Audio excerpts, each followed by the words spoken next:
When I'm walking down the street. I do want to say to Doni and many of you in this room that over a very long career in this city, all of you have helped me and my colleagues tell the truth and to try to tell. I may not look like you and you me, but Take my hat off. I'm South Carolina, so I just. What does this event mean to you, Miss Peggy Moss? Oh, my heart. Happy 20th anniversary. My heart is about loving up on my sisters. Do you know what it feels like to have your sisters in the room? Done. And dare to be different and unique. I'm gonna be the best me I can be by letting His glory shine through. I am beautiful, I am blessed, but not just what you see in the flesh. I'm free from people, free from myself. There's The doctor lived next door to the janitor, to the reverend, and the lawyer. We were together. Now we get so high and mighty that you create stress for your society because you don't like poor black folks either. That's a health problem. Get yourself together so I can stop being taking care of geriatric people and get back to pediatrics. I thank you, Doni, for all you've done. Let's keep doing it all the more.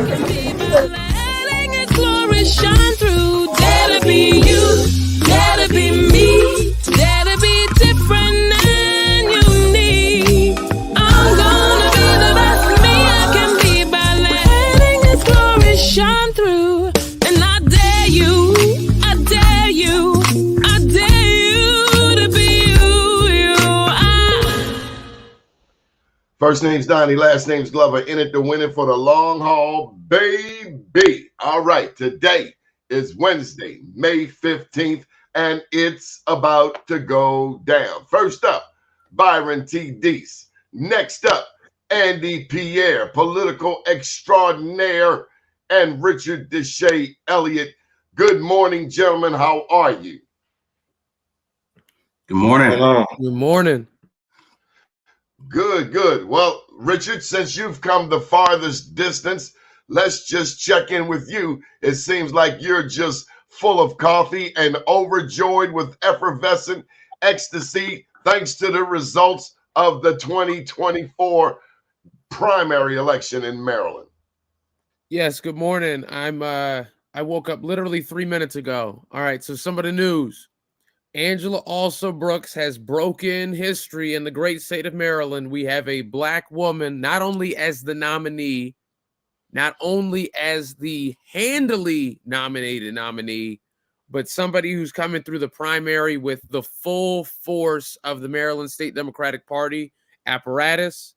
We have seen in the past that with Ben Jealous, with Donna Edwards, with several other candidates that had quite a bit of name recognition, strength, and fundraising, they might not have had the support system. And virtually every Maryland Democrat has said already, we are going full force. We are not allowing another Anthony Brown situation. In the last polls prior to the primary, both Brooks and Trone were beating Hogan. Now, I think that there's going to have to be examination. According to what poll? I had to look up who the poll was by. Give me one moment. And we'll keep going. So right now I say that Brooks is well poised to take that seat in the general election, which will help Democrats maintain at least 51 seats in the Senate. Like I said in the last call. Oh, it's echoing. I would much rather I'd much rather Brooks be the tie-breaking vote than Kamala. I'd much rather Brooks be the tie-breaking vote than Larry Hogan, significantly. Because you fear that Hogan would side more with Trump Republicans. There's that aspect. There's also that I feel 100% that Hogan will be a better or keep doing slips. I feel that Brooks will be a much. Maybe that's what you really feel deep down inside. Maybe that's your inner Republican coming out. No, I feel that Brooks will be a much better advocate for public schools, particularly in black areas. I think she'll be a much better advocate for the environment, particularly in Prince George's. I also think that she is going to have the mentorship of Steny Hoyer, of Kwesi Mfume, individuals who you might have issues with their issues they've raised, but who undoubtedly have a large amount of information they can give for a woman who will be entering the Senate as a freshman and will definitely need the support of the congressional delegation in order to be successful. Andy Pierre, are you buying that?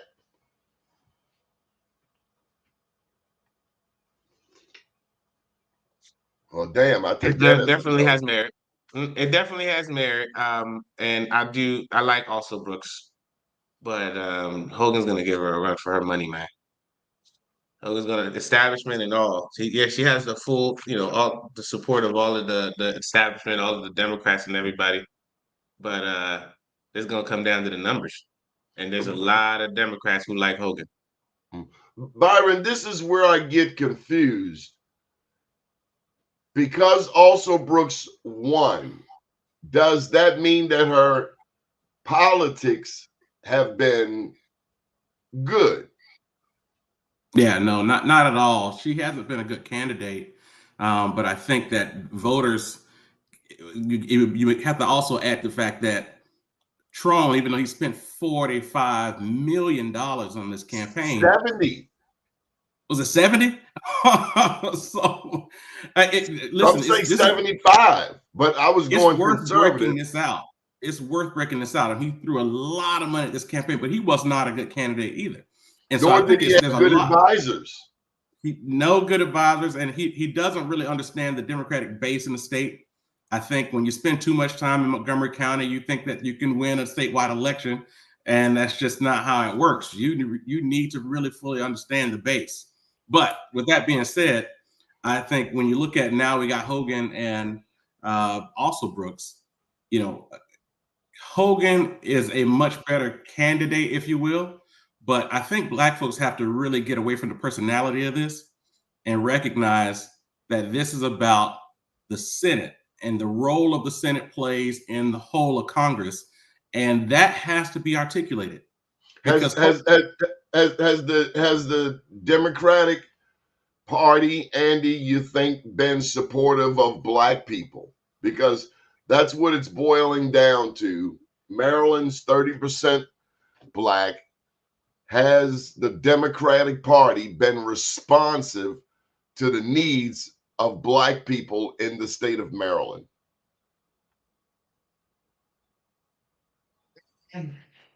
Yes and no.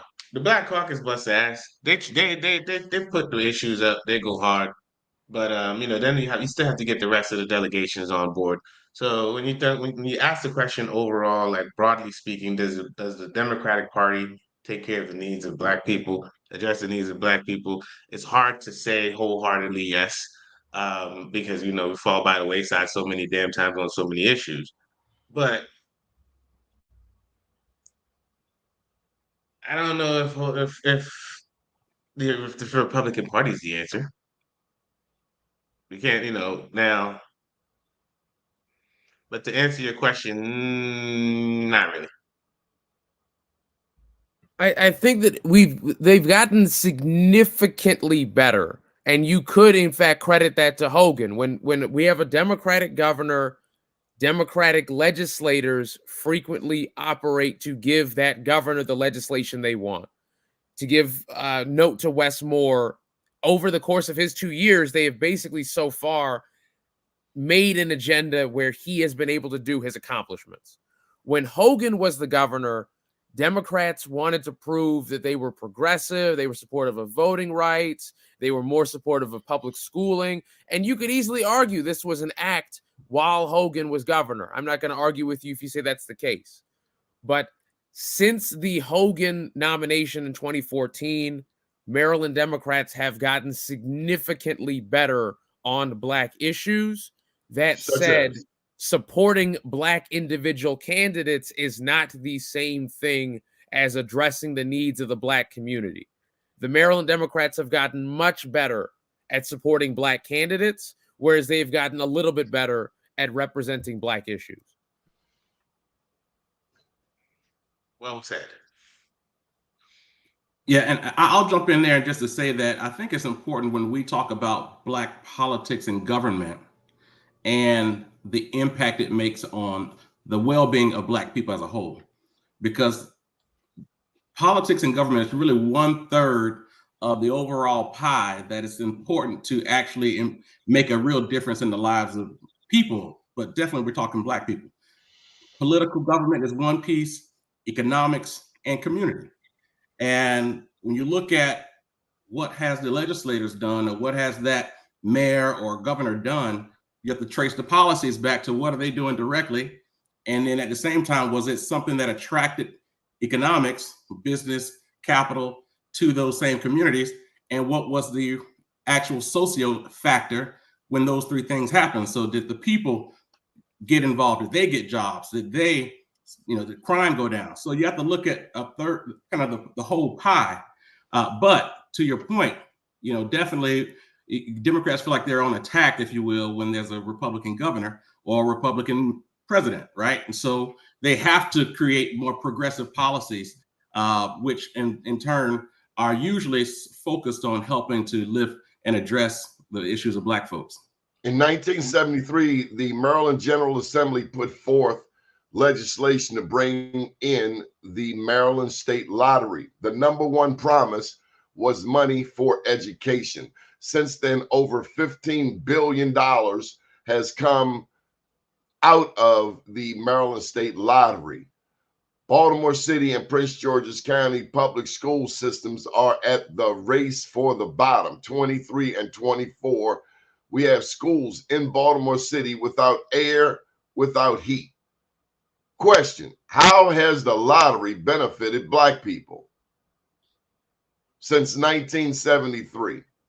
I think it's fair to say it hasn't, but the lottery is also a gambling thing with rigged odds that you are virtually guaranteed to lose. You're more likely to die on the way to or from buying a lottery ticket than you are to win. I don't play lotto, Donnie, and I don't encourage those who care about their money to either. But the Democrats did bring in table gambling under Martin O'Malley, which only added to the pot of money supposedly put aside for education. But consequently, here in Baltimore City, again, we have schools without air, without heat. How are we benefiting from this lottery? I'll just say real quick, the lottery is anything like that's a government sponsored initiative, if you will. It's really to create more on the economic side. So they're trying to attract more people to come play the lottery, and they're going to tout all these various things that it will do and it may do just to get it passed. But that was an economic investment, not something that was really supposed, even though they said it. Even though they said it, that was an economic play, not something that was so really that's a meant lie. to fund education. So that's a lie. Well, wait, hold on. For two notes. For one, Byron, there's also that they legalize certain aspects of gambling to remove them from the Black, both lowercase b and uppercase b, Black economy. Secondly, Donnie, I think the biggest issue, the one that I have, because prior to that, Little Willie was running the numbers up here in Baltimore, and he was financing Black businesses. Yep. So there was from a lot of the literature I've read, the main impetus of legalizing gambling and betting and such was to remove it from the mafia and from the Black economy. Secondly, I think the biggest problem we've had with education was when there was the ballot initiative set like a decade plus ago regarding education for the casinos, and the casinos moved money from other places. They did not add education money. And now the casinos are arguing for a reduced tax hold when they are making money hand over fist, and we're becoming sort of a Black Las Vegas on the East Coast. I mean, ever since the casino money in I'm pretty sure lottery money generally, it comes in, it goes out. Then there was the lockbox legislation to try to make sure that the money actually made it to the schools. They did some fudgery where the state was moving money around, like he was saying. The schools got the same amount of money that they got anyway, with or without the lottery, right? But I've always thought to myself, it goes down a little, it's a little deeper than that, because you get the schools have X amount of dollars per child, which means that the principal of the school ends up managing $1 million, $1 million budgets. And that's where I'm wondering where the oversight's coming in, right? Like from what is Santalisi doing to manage her accounting aspect of the schooling, right? Because the principals, they're here managing the teachers. The teachers are managing the students, managing the education, the curriculum, and whatnot. Who's managing the pocketbook? And are they trained to do it? Do they know what they're doing? How much of that is going out the back door? Because the thing is, you can say, "Oh, there's the money. There's billions of dollars going somewhere. Where is it going?" Byron, has Angela also Brooks been an advocate for education in Prince George's County, to your understanding? I'm not sure. I haven't heard, the greatest things about Angela also Brooks as it relates to kind of the lineage of Prince George's County executives. So we're really trying to. This vote for her was more symbolic than anything else. It was more of a situation of, one, we want to, you look at who she is. There's some opportunity to bring in an African American woman to serve in this as a senator, but there's still a lot of the fleshing out on the details as it relates to, one, her background, but two, what she hopes to provide as a senator, as a U.S. senator. And so, she would she wasn't a home run candidate, but she's won. And now the objective for the Democratic Party is to make sure that she gets elected against someone, a two-term governor who's had Democratic support over the years. And the question is, does he still have that support?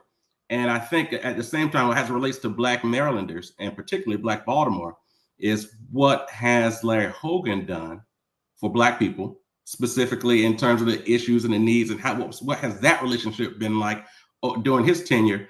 And that record will be hopefully marketed strong. I'd like to see questions posed to both of them regarding their track record with Black business. How is her record with Black business, Andy Pierre? Have you heard anything?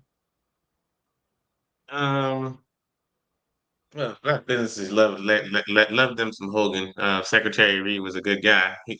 He was opening doors left and right. Because they had to earn the Black vote. And a lot of times when we're already Democrat, I don't have to earn your vote. You assume that I'm just going to stand right there with you on the basic meat and potato issues. Let's shift gears a bit there, Andy Pierre. I understand that Johnny Olszewski will be going against Kim Klacik. Will we be able to get any of those advertising dollars on this network? I mean, it's worth the ask. I'll make the inquiry on your behalf. But that's going to be an interesting fight. Kim's got a team of out-of-state folk running her campaign. Johnny O's got the home team, and so this is going to be a battle to see, can the RNC money come from out-of-state strategies flip CD2. Johnny Olszewski won the county executive race by 17 votes. And as we know, Baltimore County seemingly is getting increasingly Republican in certain areas. Any thoughts on that, Byron Deese? Will the Republicans, will the GOP make a move in Baltimore County? And to your point, Andy, they nationally, they love Kim Klacik. You got a sister who walks around Penn North talking trash about Black folks in Baltimore. I mean, they love that. They eat it up. It's just the best thing ever. I had a conversation with the white brother from Baltimore County, and he's like, oh, that Kim Klacik. I guess he assumed I loved her too. You gotta love her, right? I was like, she's an absolute joke. He's like, what? What do you mean? She's a joke. I was like, please do not fall for Kim Klacik and her red dress and red heels and saying whatever she can say. But with that being said, I think that this will give an opportunity for the greater Central Maryland area to see Johnny O, and actually be in a position to, outside of Baltimore County, really stretching his arms out and showing what type of a candidate he is. I think he's going to do a well enough job to beat Kim Klacik. I don't think she's a serious candidate. She says a lot of stuff. She says all the sound bites. What's Johnny Ocheski's track record on black business, on public education? Andy, go ahead. Go back to Kim Klacik. See, the thing about Kim is that what people fail to understand is that what she represents within the Republican Party is something that's very much missing. It's what the black Republicans that we have are your Candace Owens. And you will never catch fucking Kim, excuse my language, you will never catch Kim saying that we're on a Democratic plantation. You'll never catch Kim saying some just outright demeaning things about black people. Is she harsh on some black people? Is she harsh on Brandon Scott? Yes. She's gonna come at them hard, right? Just because they're elected, this, that, and the other. But she's not coming at the people, looking down at the people, because she understands that within the Republican Party, what's missing is a solid black demographic. There is not a black faction within the Republican Party that makes it so that whenever when one party's in office, the Democrats can just ignore us when they're in office, right? When the Republicans come in office, they just kowtow, try to give us a little something here, keep us satiated and set us to the side. We don't have enough representation on both sides of the aisle for our issues to always be in the top 5. We just don't. And that's what Kim represents, at least for me and a lot of other black people. Richard, I know you have to go, but I want to get this in. Are we, as African Americans, making a mistake by putting all of our eggs in the Democratic basket? I absolutely think that there's other avenues in certain cases, like especially I'm in Prince George's. In many of our elections, they are nonpartisan. And they've often elected, I think, more progressive, more representative individuals because a lot of young people are registered independents. A lot of people who have been spurned by electoral politics have re-registered over their lives as independents. And in most of Maryland, that makes you basically unable to vote, we can practically say. If you are an independent in most of Maryland, you are wasting half of your value as a voter, if not 2/3 your value as a voter. So I'm not going to say that you necessarily have to be a Democrat. I'm also not going to necessarily say that not having some appeal within Republican circles is the worst outcome. Larry Hogan, on certain government transparency, on certain government accountability measures, I'm not going to say was a good governor, but did things that I like regarding education in Prince George's, occasionally showing where the money was going. Regarding his appointments, it's insane to say that Larry Hogan appointed Senators Jill Carter and Senator Charles Sidner to the Senate when they were votes that I think in both cases were tiebreakers, and he could have chosen the more conservative individual. So while I am not giving hosannas to Hogan, there have certainly been things during the Hogan administration, either spurned by Democrats or by Hogan's good political instincts, that were good for Black Marylanders. And I think it is wrong and politically silly to claim that Hogan is the same as Trump. I'm not ever going to try and make the argument because Marylanders see that as duplicitous and false. So I'm not going to try and make it. Has Wes Moore demonstrated where he is different than a Hogan? Yeah, let me make a comparison for Alsa Brooks and for Wes Moore. When Wes Moore was running for governor, he could have been the most progressive or one of the most conservative Democrats elected in the country. It was incredibly unclear. Angela Alsa-Brooks right now has done effectively the same thing.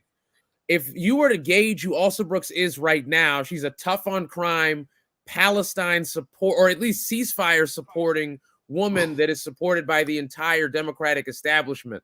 That is so unique of a profile for all of American history. It is insane. And now she gets to fully flesh out her opinions based on really what do the Maryland general election want. In my opinion, that's somebody that will stand up for public education, somebody that will stand up for the environment, and somebody that will stand up for abortion in this election. Andy, you're laughing. Because he knows I'm right. No, he's right. He's right.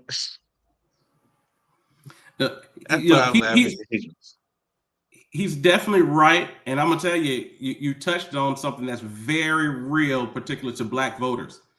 Black voters, and you can go state by state, the Democratic Party knows that a huge faction of Black voters would much rather be listed as an independent versus actually touting and walking around as a strong Democrat.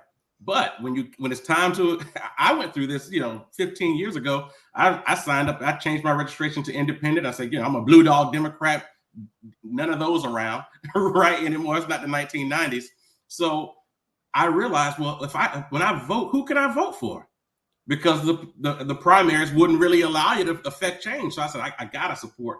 I gotta, swing Democrat. But that's not how I really wanted to vote. And there are a lot of Black folks who feel the same way. And so this is something that happens state by state. And so it's one thing to look at it as, yes, Black folks as a base is really the strong, especially when you talk about Black women, are really the base of the Democratic Party. But if we had our choice to affect change realistically, state by state, a huge faction would be would vote as independents. Fox 45 lost about $500,000. Some say 300,000. And then David Trone lost about 75 million. Any thoughts on the big money? Sheila Dixon, any thoughts on the mayor's race, on David Trone and trying to buy? I mean, there's been this word out that if he can't beat you, he'll just buy your whole team. And that was dismissed. Then he said the word jigaboo, and it was said that he didn't say it just once. That wasn't his first gaffe. Well, as far as the money's concerned, I was like, was it good strategy attacking the fact that he self-funded it and flipping it, saying that he's just trying to buy the seat? Perfect. That was great rhetoric, great propaganda. But it's kind of disingenuous because it's like the man earned his money, and he's using it to run a race. Like he's not, he didn't take any PAC money, and that's true.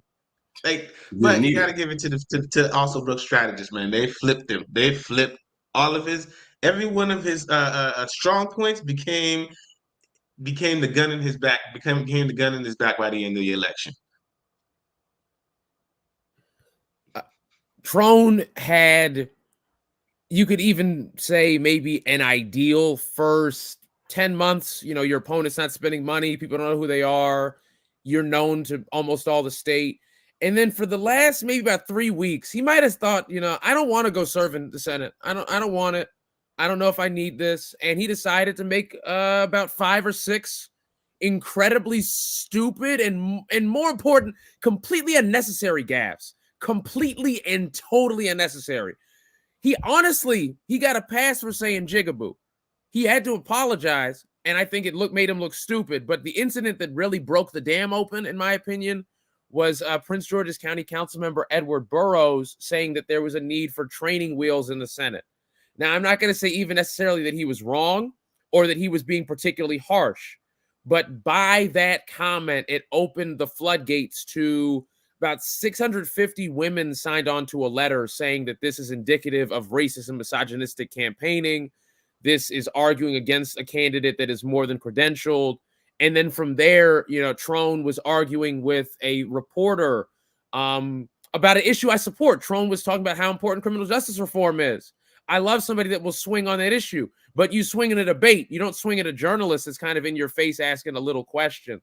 And with the number comebacks last night, it's clear basically from the time that early vote started, he was done. He was leading until early vote started being counted.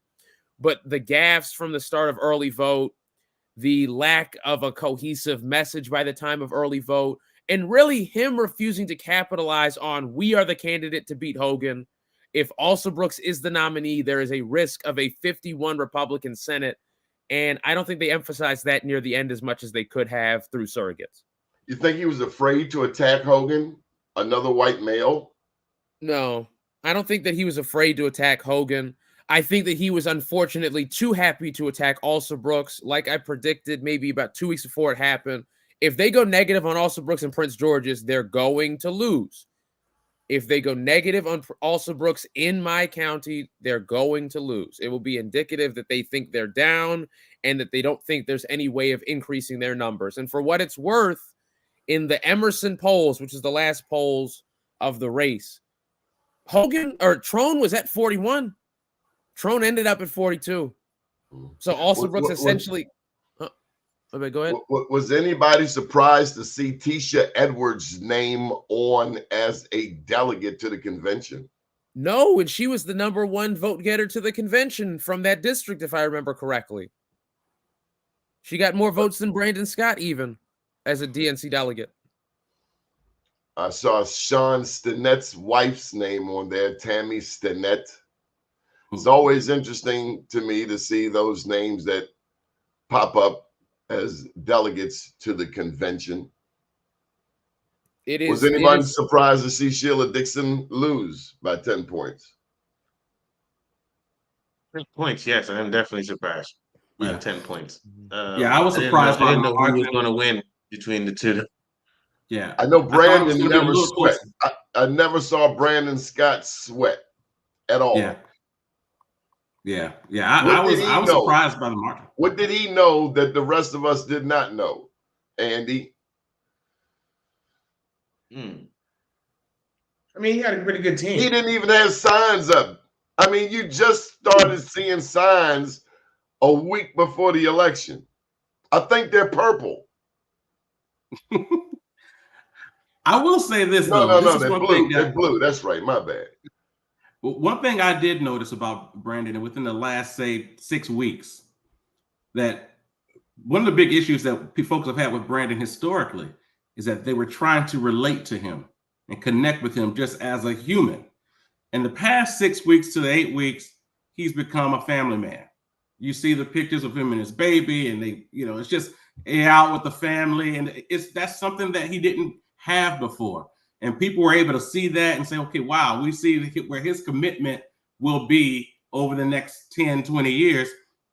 He's going to focus on making a better city for his kids, but before that, you couldn't make that same reference for him. It was like, what is his deal? Like, what does he do? Like, what does he care about? You couldn't put that together, but now you see it.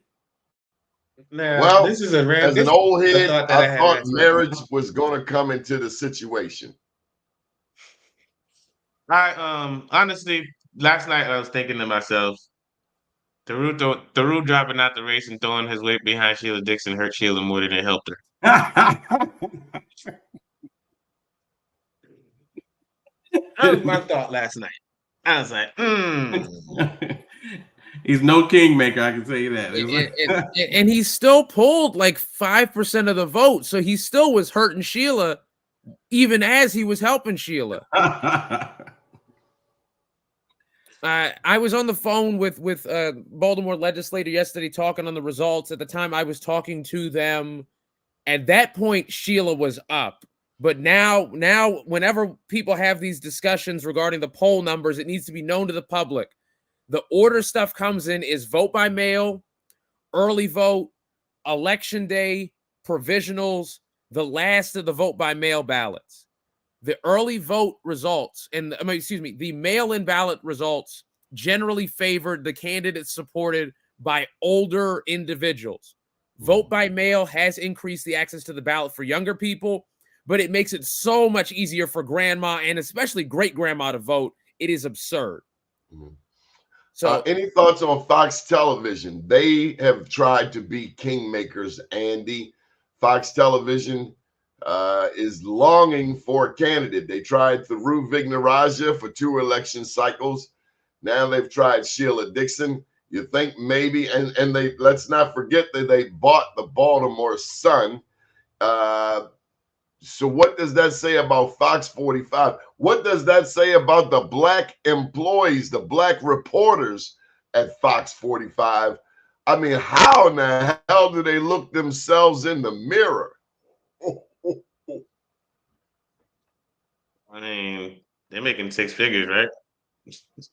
They don't care. it's in a pretty mirror, Donnie. Yeah, they don't even live in the city. But I think you raise one of the most important points I have not heard anybody really bring up yet. Fox 45 not only has possibly cost the city the most conservative mayor possible, Fox 45 has not only helped to run, I'll say probably the most black outreach candidate of Nick Mosby out of town. And I'm not going to say anything particularly negative towards Nick. I really wish Nick well, and I hope that Nick is able to come out of this and able to become a lobbyist or something, because while I have issues with some of his issues, his advocacy on the BGE issue is as important as anything else. Now also Baltimore City Council is about to have the most progressive majority ever. Maybe even more than 2016? Question mark. Like Eric Costello damn near lost. People talk about Costello as the greatest campaigner of white people of all time, and he almost lost. I wouldn't say that. Nick D'Adamo did a hell of a job as a city council person, knocked on every door in the district at least 3 times. Costello has a long way to go before he pulls in that type of recognition. Well, we have a comment from a Morehouse man. We cannot allow Hogan to become a U.S. senator. So let me just pose this question. Are we hurting ourselves when we just dismiss the Republicans? What happens when the Republicans do fall in power and we don't have any representation over there? I think that ironically, that's the situation where he says Hogan was terrible for Baltimore City. One thing I disagree on, he did help get rid of at least 3,000 vacant houses, and we're very glad for anybody that will address the vacants, because that's just been a source of rhetoric other than the program that got rid of vacants.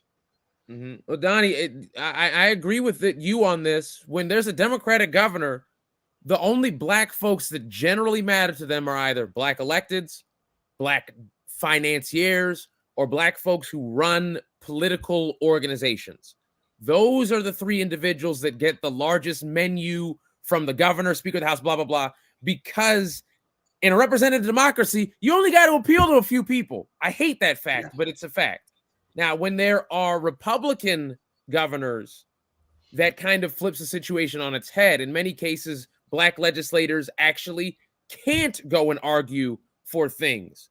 We could look at Trump, for example, where I'm not going to say I'm a fan of it, but the black HBCU presidents became one of the primary argumentative forces. And hey, I love the HBCUs. The HBCUs are specifically for us. And under democratic organizations, under blue state regimes, HBCUs frequently get messed over under the guise of they harm the public education system. I'll say that again. Under blue state systems, blue state presidency, or excuse me, even under the Obama presidencies, HBCUs are castigated as harming race relations and harming public education by siphoning money from other things. Under Hogan, the private black individual, you could take the Squeaky Kirks of the world, for example, are able to argue for programs directly from the state. In many cases are able to effectively run them or administer them, or at least advertise them, not just as a constituent service outreach effort.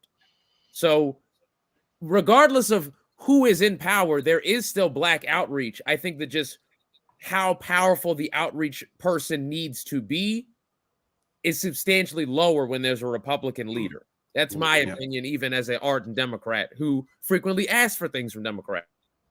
Hey, Donnie, I got to jump off, but I want to hit this point around Hogan and why this is not a good look, especially right now. Hogan, so at the end of the day, we want an effective senator in Congress, right?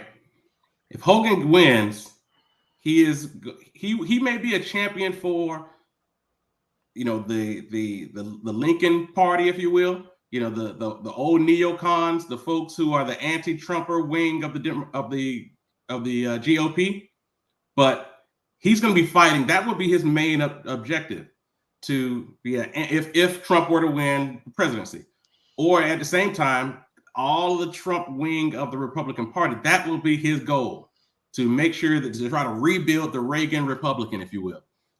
That's so important. That is so important. If Hogan goes to Senate, he will be arguing for his national identity rather than fighting for us. That's exactly it. He's not fighting for us. He's fighting for that wing of the to rebuild that wing of the Republican Party. So let me ask you, is the Democratic Party in Maryland fighting for black people? Well, at least we want to get somebody who is at least saying that. We know what Hogan's objective will be. We know it. Is the Maryland Democratic Party fighting for black people? For instance, is anybody talking about reparations? Nope, not federally. Well, damn. Now the Japanese get reparations.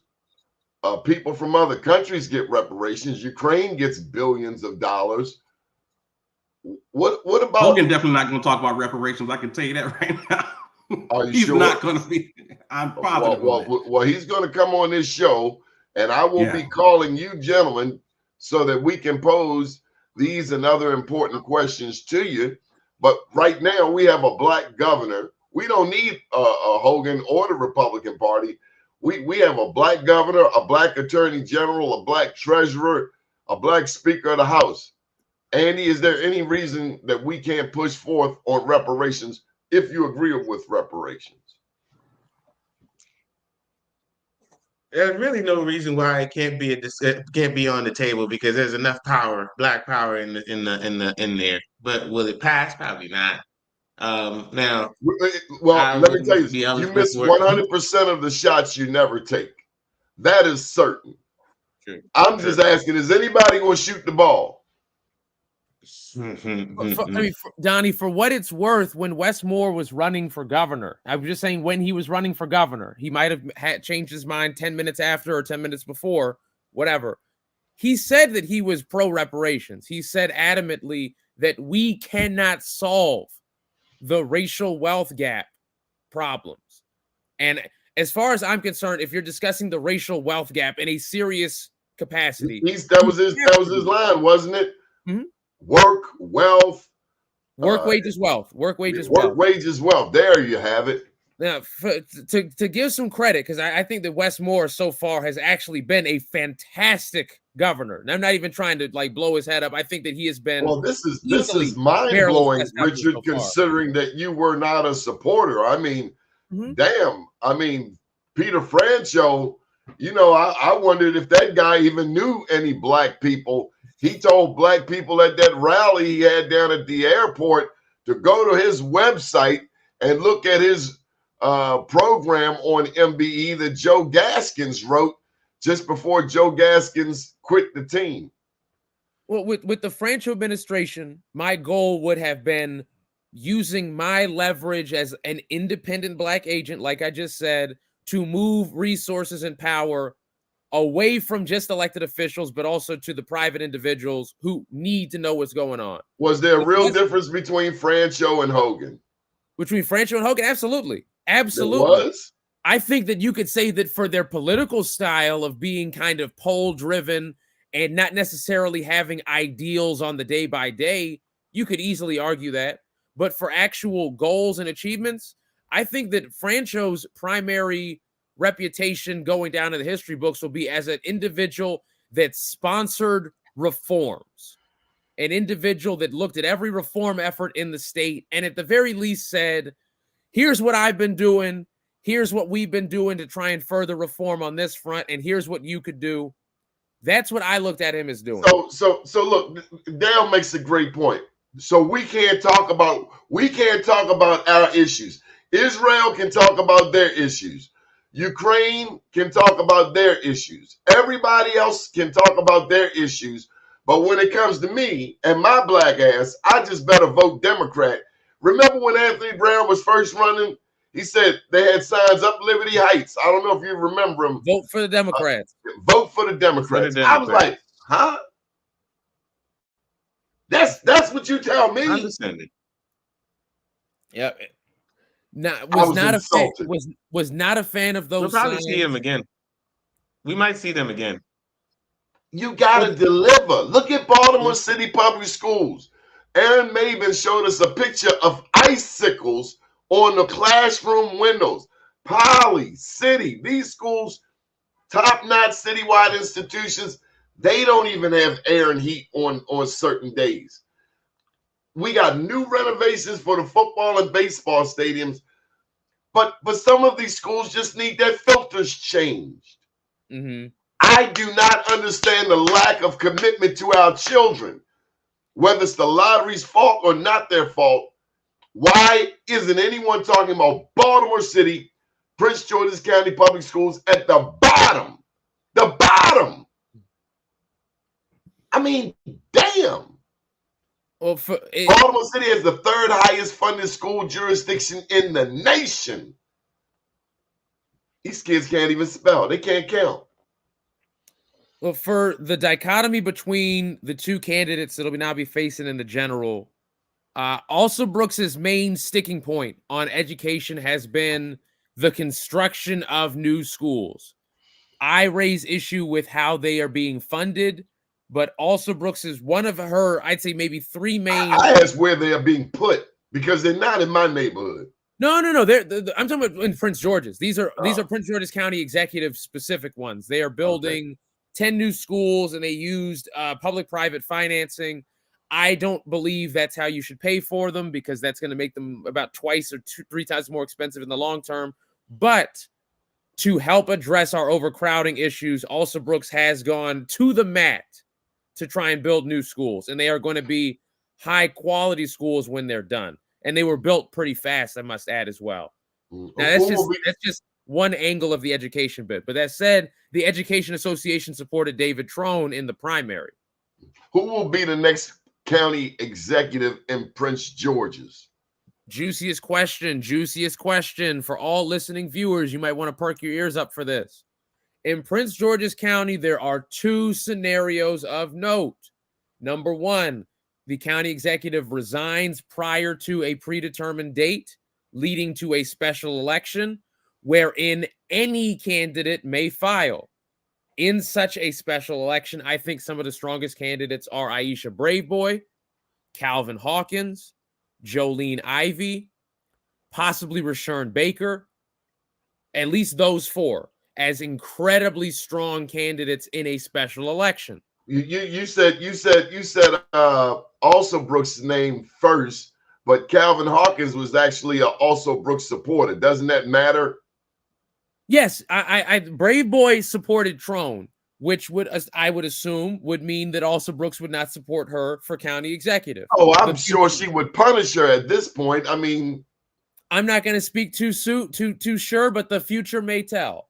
Calvin Hawkins was an adamant supporter of. Good morning to you, Mr. Crawley. Calvin Hawkins was an adamant supporter of Angela Also Brooks in this race. Was he threatening people that if you don't support Also Brooks, there will be a price to pay?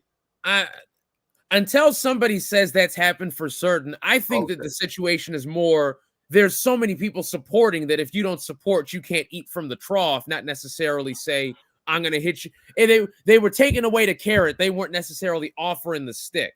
I think there's not enough political power to spread to literally every elected in the state. There just isn't, unfortunately. And then final person is Jolene Ivey. Jolene also was a adamant Also Brooks supporter. Now let's get to the juicier possible scenario, and that is a appointment. If Also Brooks resigns after, it would be something like December 12th, something like that. If she resigns after December 12th, meaning basically she stays as long as she can to help maintain continuity and maintain the health insurance, blah, blah, blah. Will Westmore take that hit for her?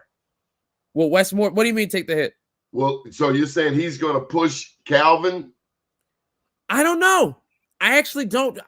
I think that Wes is relatively hands-off for endorsements. Relatively was he late coming to Also Brooks's assistant?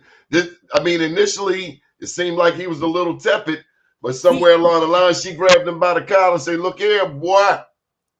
Nah, I don't think that was the situation. Oh, I think come on, Richard. No, he was tepid at first. Trone started to go more negative, and Jawando was still in the race at the time. They were trying to I forgot about that name. Yeah. So there was also the factor of trying to get Jawando to bow out of the race. There's a very plausible scenario that if Jawando was in, last night, David Trone is the nominee. There's a very plausible scenario there. I'm not going to say it's the fact, but it's plausible. Getting Jawando out of the race was as important as Trone's gaffes, was as important as the overwhelming Thanos-like support for Angela. Congratulations, Angela Alsabrook. She kicked butt last night. Congratulations. She kicked butt. Andy, any final thoughts? I don't want to get anyone in any hot water. Kim Klacik, what do we expect to hear in that Ocheski Klacik fight? What's next?